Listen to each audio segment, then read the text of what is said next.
A vacina é a iniciativa sanitária mais eficaz que existe há 228 anos. Eu não sou contra a vacina. Eu sou contra experimentos que não trazem no bojo, no lastro, as fundamentações científicas e que são evidentes as complicações, principalmente em jovens. Quando você mexe no genoma, nós não temos certeza o que verdadeiramente se deu e aconteceu. O que a gente tem observado é que aumentou 223 vezes o número de eventos com miocardites e pericardites. Não tinha que ser obrigatório, vacina quem quer. Nós temos muitas bolsas nesse país e muito pouca coisa voltada exatamente para a qualificação do cidadão. Essa questão dos motoristas por aplicativo, né? Que nós vamos ter que discutir isso, que nos procuraram dizendo, olha, isso aí é ruim para nós. Nós não queremos isso, porque eles já pagam o ISS e o INSS. Que bom que você veio aqui ao canal Leda Nagli assistir mais um vídeo. Aproveita, faz um comentário, dá um like, avisa seus amigos, compartilhe esse vídeo e fique à vontade para curtir. Para fazer uma live entrevista com o deputado federal Luiz Ovando. O deputado é Luiz Alberto Ovando. Luiz Ovando é médico, é político brasileiro, é filiado ao Progressistas, é mestre em cardiologia pela Universidade Federal do Paraná, tem especialização nos Estados Unidos, construiu uma carreira sólida, tem vários títulos na medicina. E a gente vai falar, ele é médico, professor universitário e é político, está no segundo mandato, e vai falar com a gente sobre a obrigatoriedade da vacina para crianças de 6 meses a 5 anos, da vacina de Covid para crianças de 6 meses a 5 anos. Essa medida em que a família pode fazer a opção e a criança não pode, segundo o deputado, eu acho que é essa a tese dele, mas eu vou confirmar com ele, por isso que eu o convidei, para que ele tenha a palavra. A criança não é proibida de ir à escola se não for vacinada. Boa noite, deputado. Tudo bem?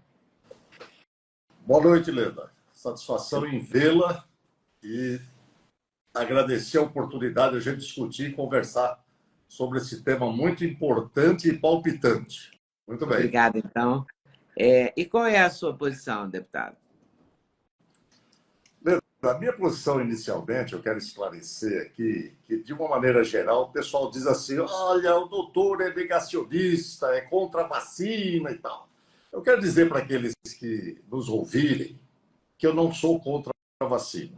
A vacina é a iniciativa sanitária mais eficaz que existe há 228 anos, quando Edward Jenner fez a vacinação da menina Sarah, do menino Phillips, e daí ele percebeu a imunização contra a varíola.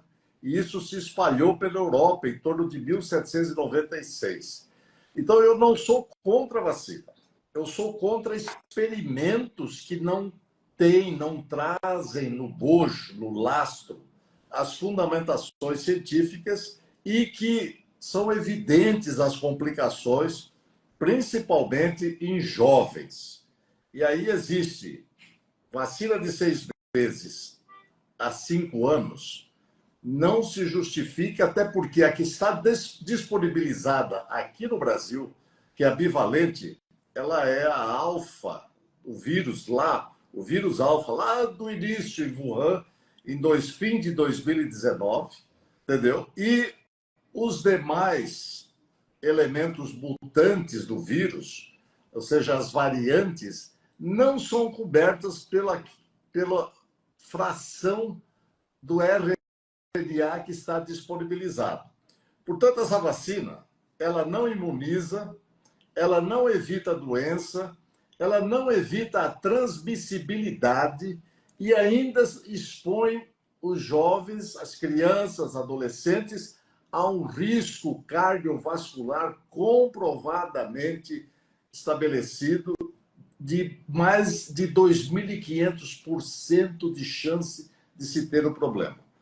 Portanto, não sou contra a vacina, não se justifica essa vacina porque ela não imuniza, ela é um experimento e ainda causa eventos cardiovasculares significativos. O senhor é um cardiologista com uma larga experiência, é inclusive especializado em cardiologia nos Estados Unidos, tem uma vida médica, como médico muito sólida, né? Essa questão cardiológica cresceu, os problemas cardiológicos cresceram depois do Covid? Leda, é interessante, a gente tem todos aqueles com quem a gente entra em contato, aqui na Câmara, quer em Campo Grande, onde eu moro, na igreja, ou pessoas de outros estados que entram em contato e que vêm até nós, eles sempre dizem assim, olha, o vizinho, quando não é da família, teve um problema, está tendo dificuldade para caminhar, desenvolveu o Guillain-Barré, que é uma reação imunoalérgica decorrente com comprometimento dos nervos periféricos e ascendente, desenvolveu encefalite.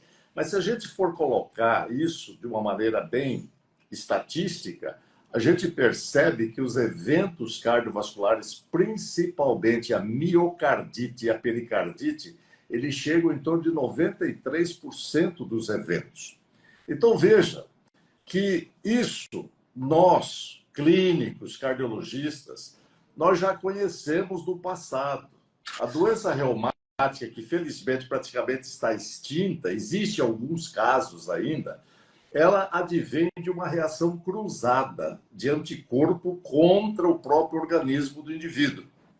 Os autores antigos, eles diziam que a doença reumática é a doença que lambe as articulações e morde o coração. Isso que está acontecendo hoje nada mais é do que uma similaridade com esse fato, porque nós colocamos na pessoa, ou seja, no paciente, um segmento do RNA que vai para dentro da célula do hospedeiro, altera o núcleo, esse núcleo começa a sintetizar o spike, que é a glicoproteína da chave do vírus que entra na célula, contra o qual há formação de anticorpo, é jogado na circulação e isso é que vai estimular o organismo do hospedeiro. Então, nessas situações, quando você mexe no genoma, nós não temos certeza o que verdadeiramente se deu e aconteceu. O que a gente tem observado é que aumentou 223 vezes o número de eventos com miocardites e pericardites.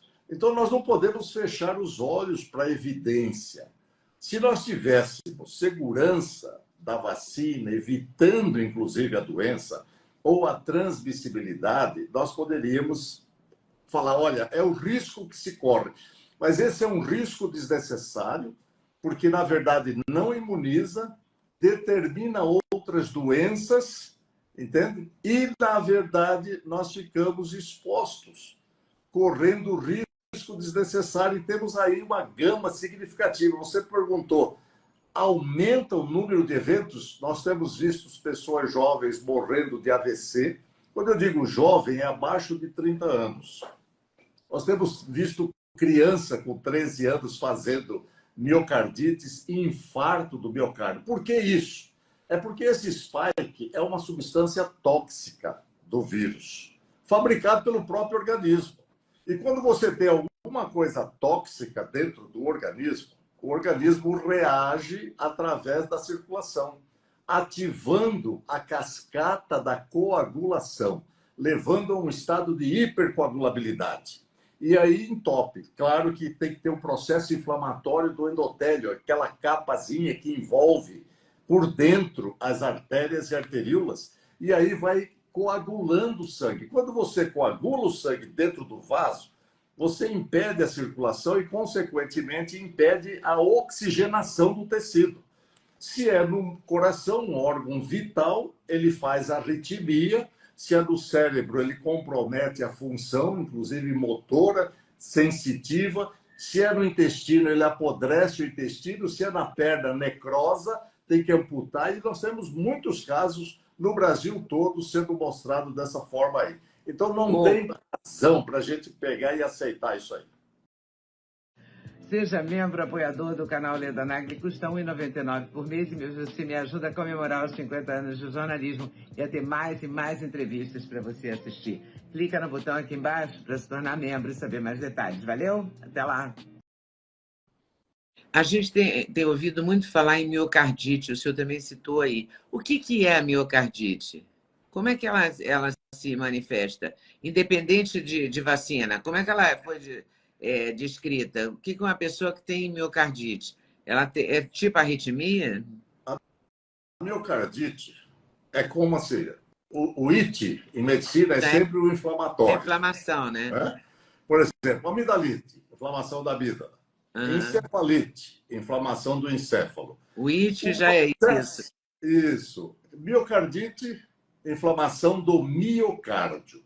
Normalmente, quando a gente fala em inflamação, as pessoas, de uma maneira geral, o leigo, ele pensa num agente biológico.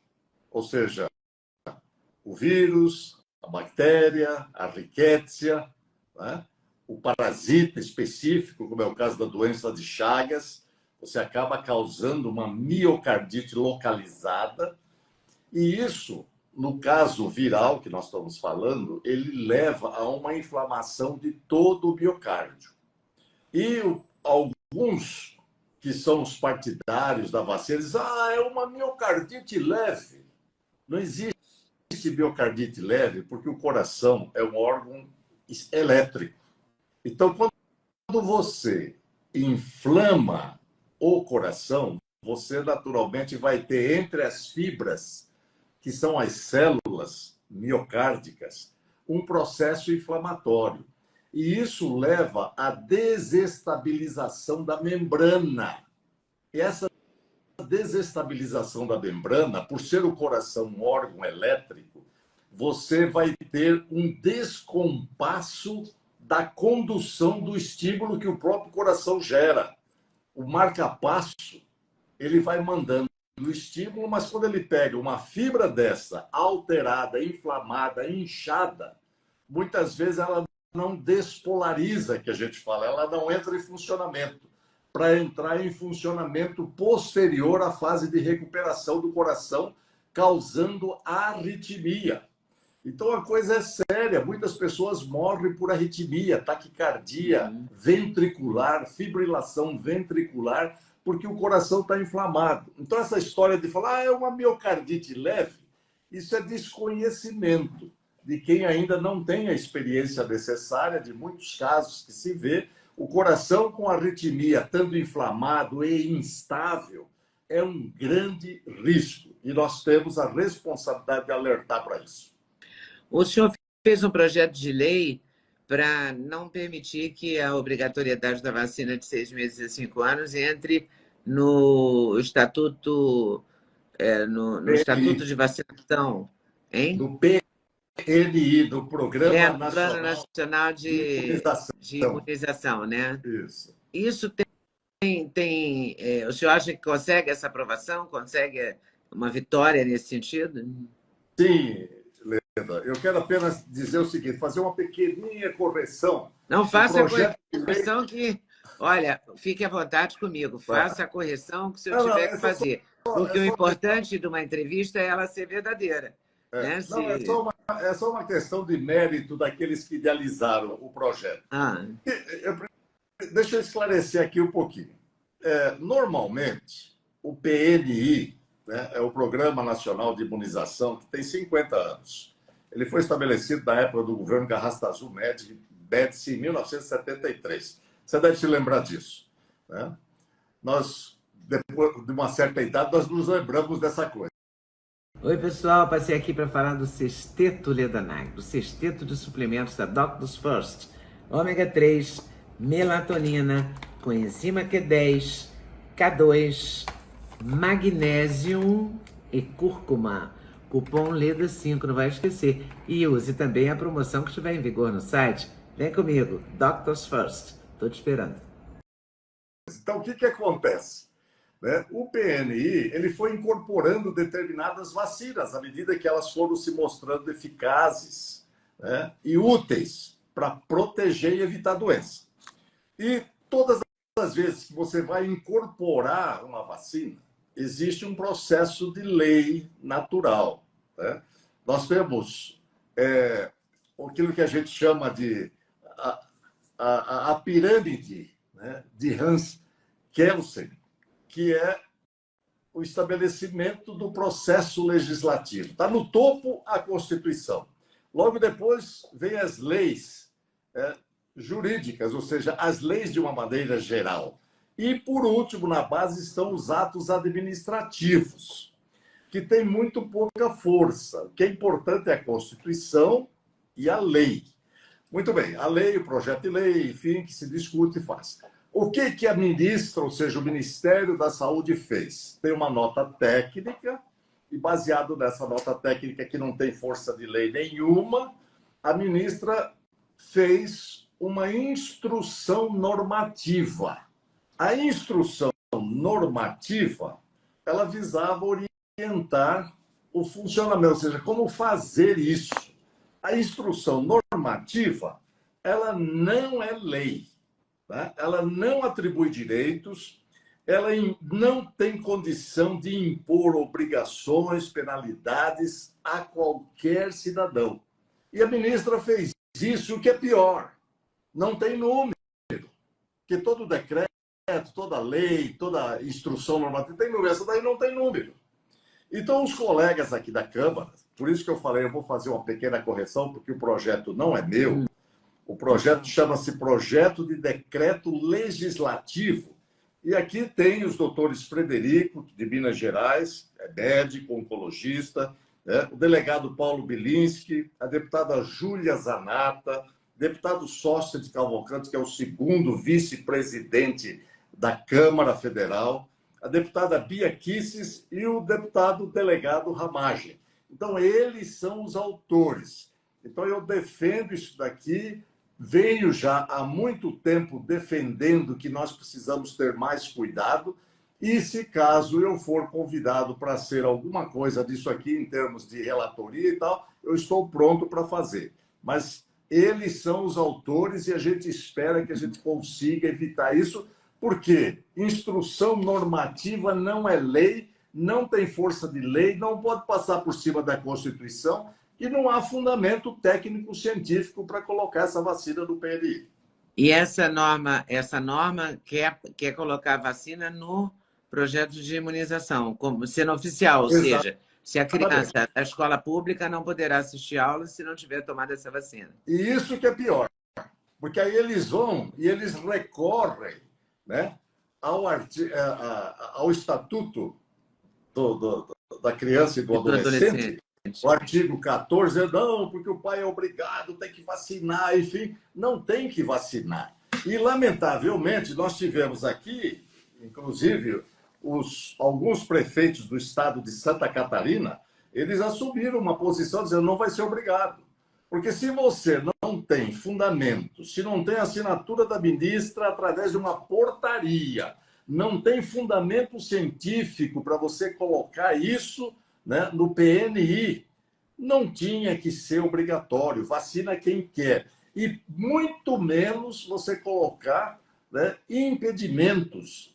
Eu recebi aqui no gabinete um senhor pedindo socorro porque ele depende do Bolsa Família e a esposa dele não vai poder mais pegar a Bolsa Família porque ele se negou a vacinar a criança de 1 ano e 9 meses, baseado nesse conhecimento, e está certo ele. Então, isso aqui está passando, está exorbitando a Constituição e aquilo que verdadeiramente nós devemos fazer. O senhor está no segundo mandato, sim, né? Como deputado federal. O senhor acha que a Câmara dos Deputados está, digamos, menos atuante, vamos chamar assim, do que antigamente, do que, sei lá, 10, 15 anos atrás? Pedro, eu vou ser sincero para você, eu estou aqui, é uma luta tremenda. Nós estamos nesse horário agora, nós estávamos aqui numa negociação tremenda em relação às comissões, que são em torno de 25. E claro que as comissões precisam de um equilíbrio para que a gente possa debater os temas, enfim. E muita coisa é feita. Os deputados que eu citei aqui, eles são extremamente atuantes. E grande parte da Câmara também bastante atuante. É que os projetos, eles precisam ser muito bem debatidos, né? E, na verdade, hoje, nós somos muito cobrados da população através da mídia. As pessoas olham para você, doutor, você viu, eu vim aqui, eu estava... O pessoal olha na mídia e fala, vou lá do doutor Lisovan, que ele defende contra essa vacina que está aí. E o pessoal quer uma resposta. E nós temos que ter fundamento. Mas eu vejo hoje, baseado, eu não era deputado na época, mas a gente acompanhava. Então eu vejo que hoje há uma cobrança muito grande da população em cima do parlamentar, cobrando posicionamentos, determinação. O que você vota, eles cobram, eles ficam em cima, fazem pedido, vêm romarias de representação aqui na Câmara, mas isso é o normal. Mas é por isso que a gente foi... Isso é muito bom também, né? É bom, é ótimo, entendeu? Então eu acho que o pessoal é bastante ativo, mais ativo do que no passado. A gente tem um histórico de passividade, né? A gente não lembra, muito recentemente, não se lembrava em quem se votou. É verdade. Né? Nem para vereador, que é o cara que administra a tua aldeia. Você não sabe em quem votou, votou porque alguém falou, votou porque o vizinho votou. Essa coisa está mudando no Brasil, e isso pode mudar o Brasil, né? Eu espero que continue mudando e que as pessoas sejam mais participativas, que deixem um pouco de lado o aspecto emocional na decisão. Você sabe que o político, ele aprende naturalmente a envolver as pessoas, né? Ele é um perito nisso, né? E o beijinho daqui, o abraço dali, muitas vezes muda o voto, né? Mas as pessoas, a gente sempre pede, fala, olha, veja a vida do deputado, veja a vida do vereador, veja do prefeito, vê o que ele fez, qual a sua qualificação, que verdadeiramente ele possa vir. E isso eu quero crer que as pessoas estão num exercício, tudo que exercita aprimora, melhora, e nós temos uma democracia que tem suscitado esse tipo de comportamento, assim como você falou, as coisas devem melhorar futuramente. Como é que o senhor foi parar na política? O senhor que é um médico respeitado, que estudou, que não só fez cardiologia, mas fez especialização, construiu uma carreira, né? Fundando a Sociedade Brasileira de Clínica Médica Regional, trabalhando, né, nessa composição da medicina. Como é que o senhor foi parar na política? Lenda, isso eu devo ao meu pai. Eu, quando pequeno, em Corumbá, meu pai era caminhoneiro, ele fazia frete no porto. E lá no porto, meu pai era muito bem relacionado, né? E os políticos da época, isso na década de 50, né, convidavam o meu pai para carregar os eleitores. E eu ia com meu pai. Menino, 3, 4 anos de idade, né? Ia com meu pai e aquilo me encantava. Eu gostava da festa, do foguetório e tal, aquela coisa toda. Quando eu entrei, meu pai faleceu muito cedo, com 37 anos de idade, devido a um aneurisma cerebral. E a minha vida foi muito dura. E eu sempre me encantei com aquele tipo de envolvimento. Na faculdade, eu tive participação política, na residência médica também. E quando eu me casei, eu disse para a esposa, falei, eu vou me filiar. Foi por ocasião da abertura política em 1977, né?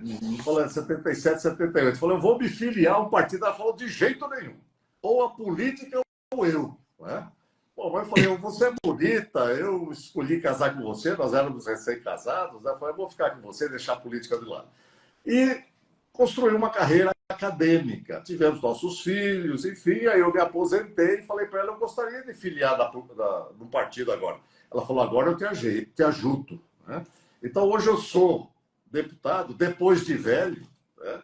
Exatamente porque a minha mulher me ajudou, né? Eu tentei durante 20 anos me eleger, eu não desisti, porque eu tinha aquele sonho. E hoje, felizmente, no segundo mandato, a gente, com alguma experiência de vida e profissional, tem conseguido ajudar a comunidade de forma muito mais marcante. Foi por isso que eu me elegi. Quais são os projetos que o senhor acha que estão em votação e vão entrar em votação e que são importantes e dos quais o senhor pretende participar? Leda, nós temos vários projetos. Eu, particularmente, tenho um projeto chamado Joquebed. Joquebed foi a mãe de Moisés. É um projeto... Nós estamos vivendo uma fase hoje que nós precisamos de uma proteção do nosso maior patrimônio, que são os nossos filhos e netos, né? E esse projeto visa exatamente isso, dar à mãe condição dela cuidar do seu filho, patrocinada pelo Estado. Nós temos muitas bolsas nesse país e muito pouca coisa voltada exatamente para a qualificação do cidadão. Então, esse projeto Joquebed vira isso. Isso aí nós estamos lutando, já está feito há muito tempo aqui na Câmara. E vários outros projetos, inclusive também do ponto de vista não só de consulta médica, mas de gasto com medicamentos. Nós temos um projeto, isso aí não está ainda colocado em termos de lei, mas de ideias, e que a gente possa estimular as pessoas a serem mais ativas e evitarem aumento de peso, controlar a pressão, diabetes, enfim. Existem vários. E aqui na Câmara, hoje, nós temos projetos, inclusive, que vão surgindo conforme a necessidade da população. Que é essa questão dos motoristas por aplicativo, né? Que nós vamos ter que discutir isso, que nos procuraram dizendo, olha, isso aí é ruim para nós. Nós não queremos isso, porque eles já pagam o ISS e o INSS. Eles já pagam valor, eles têm uma certa isenção também no que diz respeito a imposto de renda, né? Eles ganham razoavelmente trabalhando muito. Da forma como o governo quer colocar, eles vão perder muito a margem de ganho e vão começar, inclusive alguns me mostraram, vão começar a ter que pagar para trabalhar. Existem outros, por exemplo, a questão por acaso, da maconha. nesse quesito, é um quesito que me toca profundamente, porque ontem, exatamente ontem, eu fiz 3 corridas de Uber. Sim. E com as 3, eu conversei com os 3 motoristas. E fiquei muito comovida com a tristeza deles com essa possível lei. Assim, eu ouvi a rotina deles. Ele começa a trabalhar às 4 da manhã, para às 11, pega o filho na creche, leva para casa, dá o almoço, espera a mulher voltar do trabalho, entrega o filho, entrega a casa, com a janta, como ele disse, começada. Aí ele volta para a rua, dirige mais não sei quantas horas. Quer dizer, ele tá feliz com o rendimento que ele está tendo, com o ganho que ele está tendo. E ele falou para mim na conta, ele fez a conta já. Se isso acabar, ele está liquidado, ele não sabe como vai viver, entendeu? E os 3 motoristas que eu peguei, todos 3 estão muito chateados com essa decisão do governo, esse projeto, essa futura lei, sei lá o que é isso, entendeu? Eu sempre me atrapalho com esses nomes, projeto de lei, não sei o quê. Mas, enfim, com essa decisão aí do governo de fazer isso. O senhor acha que tem como reverter? Porque isso é uma coisa que nos interessa a todos, né? Por exemplo, eu não tenho mais carro. Sem dúvida. Eu uso esse serviço como um serviço apoiador para a minha vida. Não me interessa que ele acabe. E não me interessa ver mais gente desempregada também, porque vai aumentar a violência, né? Sem dúvida. O que acontece, Leda, é que essa é a grande vantagem da democracia, né? Nós ainda, diante de uma série de altos e baixos, nós conseguimos... Mas há espaço para a democracia. Nós conseguimos ainda manter essa esperança, né? Porque as pessoas participam e elas defendem naturalmente os interesses e nos convencem. Você põe aí o número, vamos ver. Então, isso aí que você está falando, eles trabalham muito, eles andam por dia uma média de 300 quilômetros. Se você for colocar isso na ponta do lápis, eles gastam em torno de R$ 3.800 de combustível, e mais o carro, e 25% para o aplicativo que eles têm que pagar. Então, eles ganham em torno de 10 a 12 mil reais bruto. E aí eles têm uma quantia pequena de imposto, em torno de 12%. Eu sei que sobra para eles, para quem tem mais ou menos esse faturamento, quem trabalha mais vai ter mais, tem menos, mas em torno de 3 a 4 mil reais. E alguns dizem assim, isso para mim está bom, doutor, eu consigo manter a minha vida, a minha família dessa forma. Agora, se vier essa imposição, conforme está sendo colocado, limitando, inclusive, o tempo de trabalho, eles não vão conseguir, eles vão pagar muito em termos de imposto e, infelizmente, a gente tem que dizer isso aqui. O governo atual ele está preocupado com a arrecadação, ele não está preocupado em reduzir gasto. É importante a gente falar isso porque todas as medidas hoje são feitas buscando se aumentar a arrecadação e nada de redução de gasto. Então, eu quero crer que a democracia, os seus representantes, nós aqui da Câmara Federal, nós vamos segurar isso ouvindo as partes, no caso, os motoristas de aplicativo e também as ponderações do governo. E se chegar a uma conclusão, mas sem considerar, em hipótese alguma, o prejuízo desse pessoal, como você bem disse, eles estão satisfeitos, estão trabalhando bastante, mas é assim mesmo a iniciativa, né? A iniciativa própria, levar à frente aquilo que se tem de aspiração para conseguir um ganho maior. Então, nós vamos segurar isso na dependência do interesse da população, daqueles que estão ligados verdadeiramente a essa questão de aplicativo. O senhor sente essa disposição nos seus companheiros deputados? Sinto, porque o deputado ele é muito preocupado com aquilo que vão pensar dele. É o eleitor. Se ele votar contra, naturalmente esse pessoal que anda para um lado para outro é o pessoal que faz a propaganda. Eu quero... Sim, é o pessoal que tem o contato, eles têm um contato direto. Com todo mundo. Porque ontem, por exemplo, eu falei com 3 deles. Os 3 estão apavorados com essa lei. Os 3 lutam para sobreviver a partir disso. E um deles me disse que tem uma paralisação, acho que dia 12 de março. Eu não estou sabendo. Eles pretendem... Tem uma manifestação para mostrar o que vai acontecer se não tiver esse pessoal trabalhando. Pois é, a gente não vai conseguir se locomover. E porque também eu acho que o governo federal tem que admitir que o mundo mudou, o emprego mudou, a forma de trabalhar mudou, né?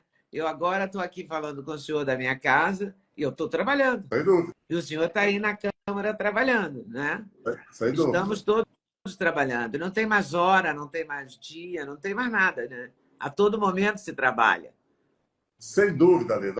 Não era assim antes. Eu passei 40 e tantos anos da minha vida trabalhando num jornal, num telejornal, num programa de entrevista com horário específico. E só naquele horário, né? E agora não, né? Agora eu trabalho todo o tempo. O trabalho mudou para todo mundo, não é só para o trabalhador do motorista ou só para o entregador ou só para uma categoria. Mudou para todo mundo. Sem dúvida. O deputado também não era tão cobrado como agora. Tudo mudou. Nós temos que estar bastante alertas para isso, porque, felizmente, ainda há escapes profissionais que esses indivíduos suprem.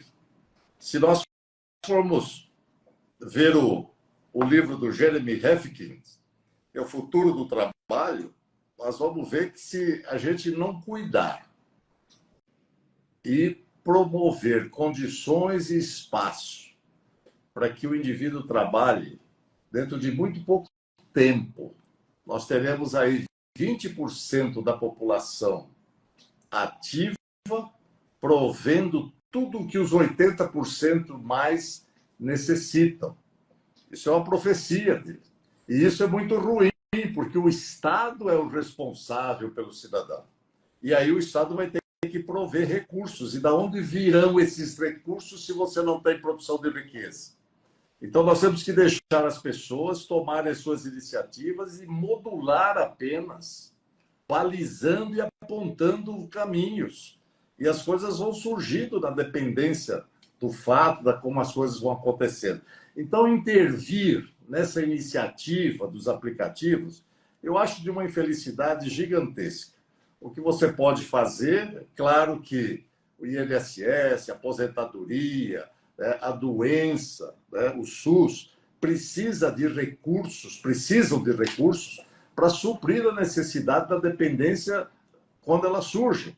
Mas não quer dizer que você deva intervir e estabelecer o que ele deve ou vai fazer, quando, na verdade, essa é uma iniciativa própria do indivíduo e que tem acertado e tem contemplado a população de uma maneira geral. Nós vamos continuar na luta. E, na verdade, os aplicativos de os motoristas de aplicativo e esses aplicativos de transporte, eles pegaram, né? Pegaram a população muito fortemente, porque o transporte público também é muito deficitário. Aí Sem você não dúvida. melhora o transporte público, você não melhora a saúde pública e você quer que aumentar a arrecadação. Aí complica muito, né? Não tem jeito. Você pode observar que aonde o Estado entra, atravanca o desempenho e a produtividade. Nós temos que deixar a coisa andar naturalmente. Quanto menos Estado, menos atrapalhação, né? Ele Como tem que dizia, atrapalhar menos. como dizia o presidente Bolsonaro anterior, quer dizer, tirar o Estado da cacunda do indivíduo, quer deixar ele andar.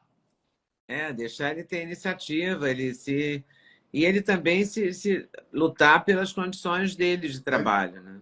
E dúvida. não essa Sem dúvida. coisa de cima para baixo. E o senhor está otimista? O senhor acha que outros deputados estão pensando como o senhor, estão preocupados com isso? Eu tenho quase certeza, Leda, que isso não terá dificuldade. Isso será naturalmente um projeto que vai ser bem discutido, mas de forma alguma ele vai prejudicar o profissional do aplicativo. Que bom. Qual é o seu sonho como projeto? Qual é o Projeto. projeto dos seus sonhos?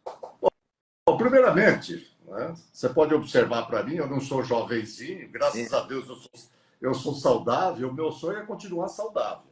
Né? E claro que Seu sonho é pessoal, né? claro que numa carreira política, né, quero apenas dizer aqui para você, eu tenho 4 filhos e 10 netos. É me divertir. Nossa, 10 netos, que 10 benção, netos. hein?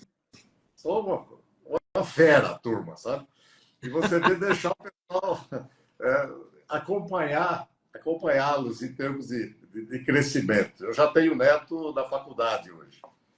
Isso me alegra bastante, a gente poder conviver, filhos, né, também evoluindo. E claro que profissionalmente, do ponto de vista médico, eu não tenho grandes mais aspirações. Eu continuo trabalhando no meu consultório ainda, na hora da folga. Ah, é? É.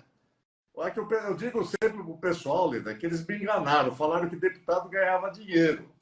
Não ganha. Então eu tenho que trabalhar e complementar, entendeu? Ah.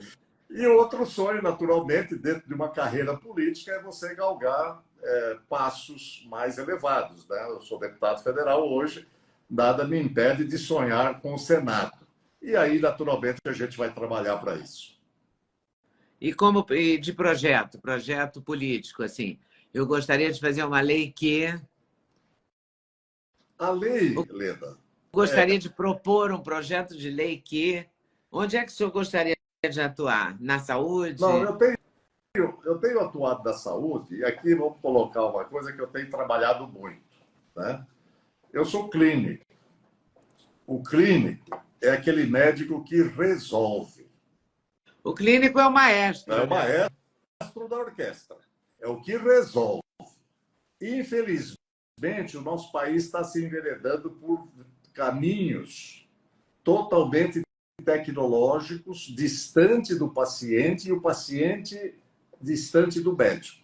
O médico perdeu a sua identidade. Eu sou presidente da Frente Parlamentar de Valorização do Clínico e Resgate da Identidade Médica. O SUS é fantástico. Sim. Você pode observar que o SUS, todos os seus programas funcionam bem. Só não funciona bem o atendimento primário em saúde. Então, um dos meus objetivos é resgatar a identidade do médico através de um projeto que também já está aqui. E o pessoal da esquerda barra, tira de pauta, faz tudo quanto é movimento para que isso não vá para frente. Por quê? Porque eles querem... O SUS tem um viezinho ideológico, se você perceber. Ele tira a identidade do médico. E o médico não pode viver sem identidade.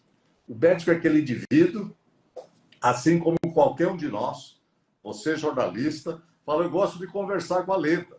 A Leda tem uma identidade, a Leda tem um jeito especial, a Leda tem conhecimento, experiência e sabedoria na abordagem. Então, nós precisamos ser valorizados por aquilo que nós fazemos e somos. Então, o médico tem perdido isso. Esse é o meu grande sonho. Fazer com que, num posto de saúde, de uma UBS, ao invés de encaminhar, o médico resolva 80% dos casos. Hoje ele não está conseguindo resolver 20%, porque, na verdade, não está tendo preparo suficiente. E a medicina está ficando muito cara, e o desperdício está aumentando significativamente e não tem dinheiro que chega. Esse é meu grande sonho. O senhor acha que o ensino da medicina também tem que passar por uma modificação? É importante atualizar e aprofundar isso? É fundamental. Você veja o seguinte: eu, quando me formei, em 1975, eu tenho 48 anos, esse ano eu faço 49 de graduado. Nós tínhamos uma média de um médico para 2.000 habitantes. Hoje, nós temos 2,6 médicos para 1.000 habitantes. Nós temos cidades como Vitória, no Espírito Santo, que tem uma média de 18 médicos por 1.000 habitantes.